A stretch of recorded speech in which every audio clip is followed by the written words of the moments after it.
Colorado Realtors. Welcome back to our second installment of, I don't know what we're calling this, but it's my favorite group. And here's why. On the screen, you're seeing four of the sharpest people and myself. And these four that have joined me today are past presidents of the Colorado Association of Realtors from all over the state, really awesome people. We thought it would be a valuable piece if we shared with you guys what we've experienced in our real estate careers and just some tips that'll help get you through this time of all this uncertainty. And so we really are excited to have you guys. Thank you guys for being here. Super excited. So we're going to jump in. I've been sharing a few tips, but one that I've used recently that I had to use for myself was build a realistic schedule. It is not okay for me to think that I can sit at my home office desk and work for the next 6 to 8 hours. Does not happen. So I've learned to break up my day into segments. Some of it I'll do in the morning in a 2-hour segment, some in the afternoon and some in the evening. But I have to trick myself into being productive the whole way through. And that is one way that I'm doing it, is just breaking apart the day a little bit and not cramming it into too much here at home. It just drives me nuts. So segment your day out and give yourself a chance to succeed and have some fun with it. But that's really helped me. I want to head south down to Colorado Springs. My friend Randy Reynolds.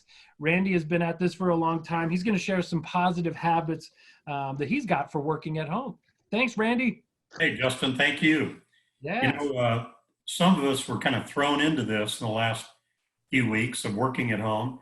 Some are pros at doing it and been doing it for years. So I just wanted to share a few things that helped me.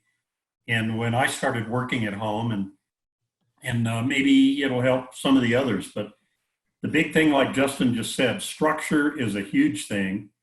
It's so easy to sleep in a little bit if you know you're not going to the office, or maybe you don't get up and shave and that kind of stuff. But what I try and do is keep the same schedule I had when I was working in my office.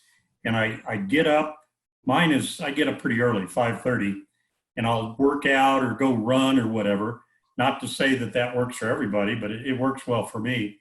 So I kind of get the blood pumping and check the news, eat a little breakfast, get in the shower, and then I dress for the day, thinking that maybe I don't have an appointment now, but I may later. So to save that grief, I try to dress pretty much like I was going to go into the office and meet somebody to a certain degree.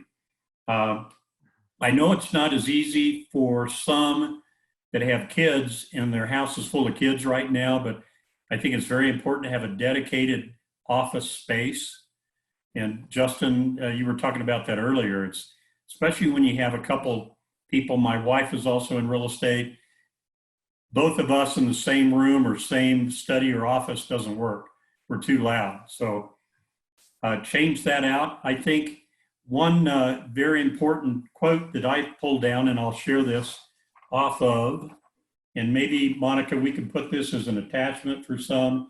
It's called The Vows of the Rich, and it's something that Brian Buffini shared with us 4 or 5 months ago, and a lot of it's taken off of a author named Og Mandino, and we've probably all read his books in the past, but he talks about never again will I greet the dawn without a map. So make sure that we have our day planned ahead of time and we're not getting up and we're out of work. So I think that's very important. Plan our work, plan our family time, try and keep the distractions down as low as you can. I know it's tough if you've got kids and things at home, but those would be my points. And I think the other thing is try to eat right when we're here. I think, when we were talking about the coronavirus, trying to boost your immune system. So I pulled up just foods that help automatically boost your immune system, like blueberries, almonds, different kinds of nuts and things like that, that you could snack on instead of, popcorn and ice cream and that kind of stuff, which is real easy to go grab out of the fridge. So I would suggest those, and then you keep eating that stuff, man, bring that virus on, because then you can turn around and give your antibodies to all your friends. Back to you, Justin. Randy, that's awesome. I feel like you were watching my weekend. and what I was eating, popcorn and ice cream, were two staples. So I got to cut that out. All bad. You're 100% right. Thank you so much. That's awesome. And I can't wait to read the Vows of the Rich. We're going to go north a little bit up to Keith Kanemoto. Keith is a young dad as well, young kid. He's not young, but his kids are young.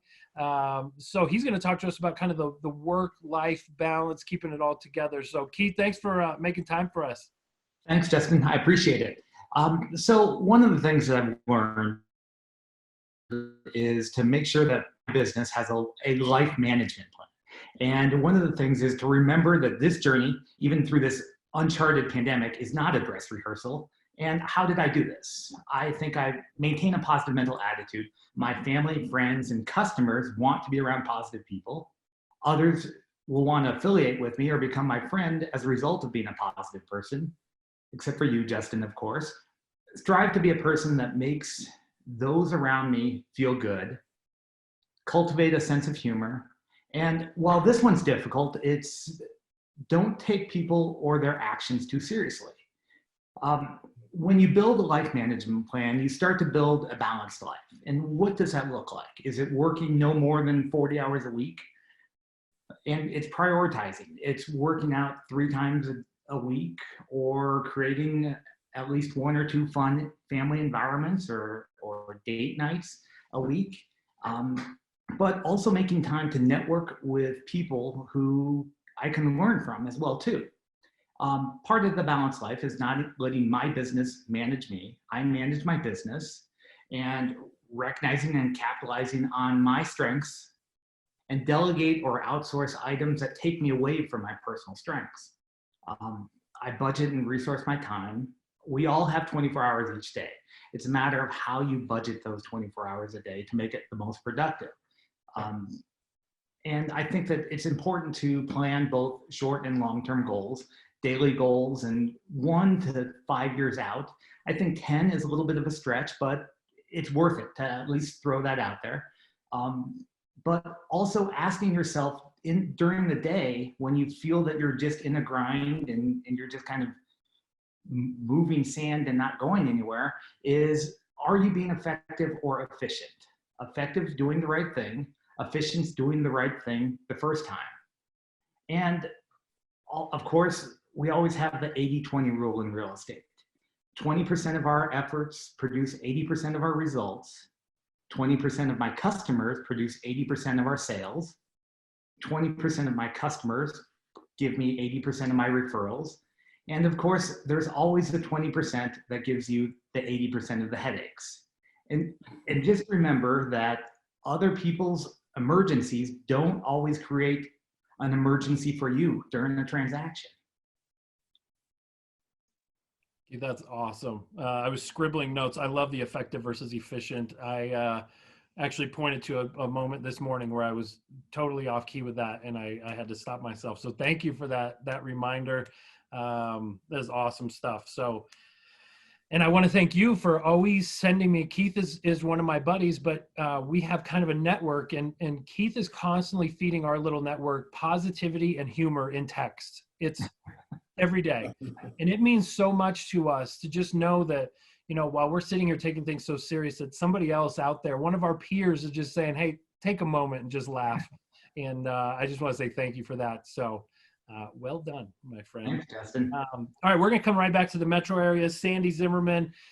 Sandi, I'm super excited to hear what you have. You're a top agent for a long time, and you do things the right way. I think everybody on this screen does, but I'm super anxious to hear kind of brushing up on our skills. So take it away. Well, thank you. And one of the things I wanted to share is I love both what Randy and Keith said. I think you do have to still get up, get dressed, get ready. Just treat this like this is still a business. This is still your work day. Wear nice clothes, because it makes you, I think, work harder and more professional. But what I'm going to talk a little bit about today is I think you can teach an old dog new tricks. So some of the things that I've learned, I have made this time to invest in learning how to successfully leverage video platforms like Zoom, Skype, FaceTime to connect or hold meetings. I can honestly tell you, never even worked from my house. So for me to learn some of this was interesting, but also now I am embracing it, and now we're doing family or happy hours or whatever you might be doing. But you can also market improve your negotiation skills, your communication skills. I'm loving some of this for this. It's something new and exciting. And there are so many tools out there to help all of us. I'm sure many of you have heard these, and hopefully you're adopting and implementing some of them, because it's our new norm now. Our real estate market has changed. It's not going back to the normal we want to say was normal. So to change into this environment such as box brownie. I didn't even know what box brownie was. I thought it was something you could eat, but knowing that that's virtual staging, Matterport to do your 3D virtual tours, video walkthroughs to show that buyer, this is what our house looks like. This is how easy it is to walk through it. Hopefully that, will work for them. And then the sites that are out there. There are so many sites that are amazing for every single person to go. It doesn't matter if you're a new agent or you've been in the business forever and a day. Cars Legal Bites have been truly a blessing to have our own Scott Peterson legal counsel to do that, keep us up to date, what we can and can't do, what's going on in this world, as well as the legal hotline. CAR has a lot of new classes. I would say if you haven't looked into that, check them out. There are several by various attorneys, instructors. We've even done some bundling so that it makes it a little worthwhile for you to be able to get that. NAR has a new certification. It's called C2EX. I have to be honest with you, I didn't really know a lot about it. Somebody told me about it, and it's really just empowers realtors to evaluate, enhance, and showcase levels of professionalism. I would highly recommend this one. It's something I am now in the process of doing and would definitely recommend that. RE Colorado, wow. If you haven't checked out some of their classes to help you learn how to farm, to have to maximize your exposure on your listings, they have a new CRM program called Lion's Desk. That's worth your time to go to it. Title companies, oh my gosh, have they stepped forward? They are now offering not only how to improve writing contracts through CTME, which they've always had, but they've gotten more advanced, how to read the commitments, close electronically. Wow, what have we seen? Our age has changed. We're now going to I believe, not see much where buyers and sellers are ever in the same room again. So there'll be some changes that we're making, some exciting, some we probably should have done a long time ago.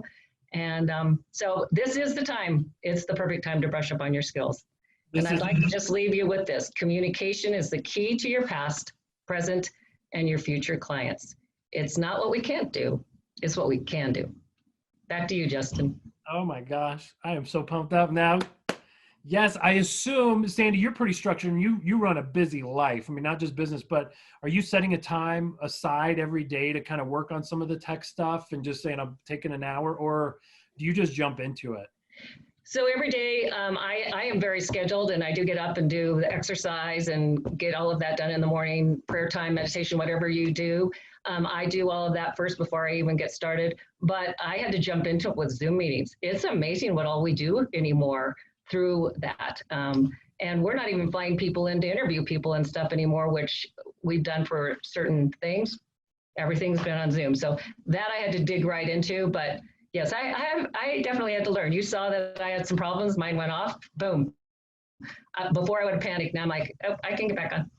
Yeah, I got this. I'll figure it out. Yeah. That's awesome. Thank you. So, and I love the idea of the MLSs, statewide state MLSs have been phenomenal through this. Title companies, mortgage companies. So whoever your MLS provider is, your title, get in contact with them because they are providing so much. So Sandi, thank you. Always so good. Thank you. All right, I want to head down southwest part of our beautiful state and to Telluride and talk to our dear friend George Harvey. George is a interesting realtor in that his client base is from around the world in essence, and so he's got to do a really good job of connecting in different ways, and he's done that for a long time. So he's going to share some thoughts and ideas about connecting with clients right now and what that looks like and all that. So George, take it away. Thanks, Justin.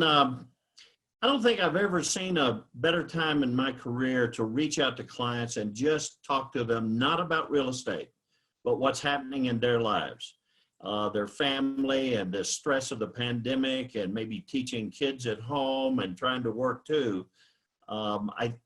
They've been very, very struck by me not talking about real estate and just seeing how they're doing.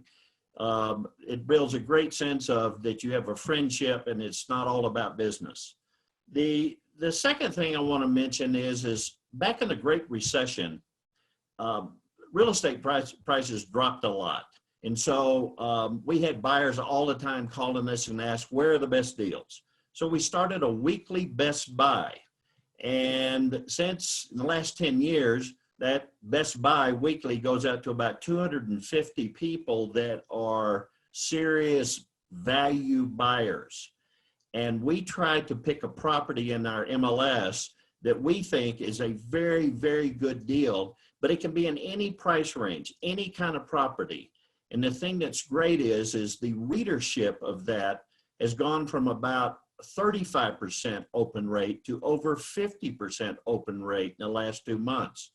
It gets us at least 2 deals a year, which can pay a lot of bills. I'm just amazed at how successful that still is. The last thing I want to mention is that we all need mentors in our lives, no matter how long you've been doing this business. One of my favorite authors is Harvey McKay. He wrote a book called Dig Your Well Before You're Thirsty. And the entire premise of that book is sort of along the line of ninja coaching, and that is build your relationships before you need them. And it's a fabulous book. He's very funny. They're real life lessons.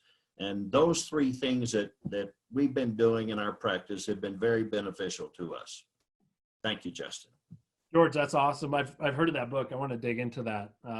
He's got a good first name. It's your last name, so that's cool. Yep. So thank you, Yeah, guys, we're related. so much. I scribbled a bunch of notes, and I've got all kinds of takeaways. No matter how long we've been doing this, I think we can always still learn something, and I'm glad you guys shared. And we're just excited to keep this going. So feel free to reach out to anybody on this screen at any point in time. I think that's what you'll learn about this group is we're very open. We're here to help, here to answer any questions. So don't shy away from that. And I think what we've learned is, guys, this is time to get back to some simple basics of life and just connecting with people and not trying to get too cute with it. But people, if you're watching this, share it with your friends, share it with your offices, your leadership of your company. If you've got a team, share it with them. But we just want to be a resource for you guys and keep this conversation going. So look for more from us. And thank you guys so much for being here. This was so much fun. Be safe.